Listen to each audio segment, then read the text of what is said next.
How to add background music in Kdenlive. First of all, open your Kdenlive project and make sure your video clips are already on the timeline.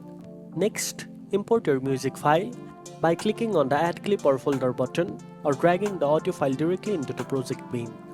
After your project is imported, drag and drop the music clip onto an audio track in the timeline below your video clips.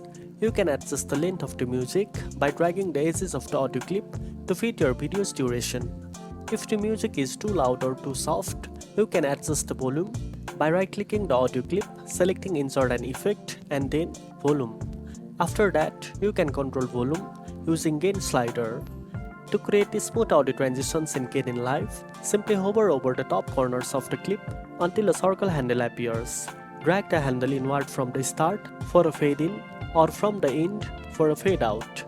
Make sure to preview your video to check the balance between your background music and any original audio.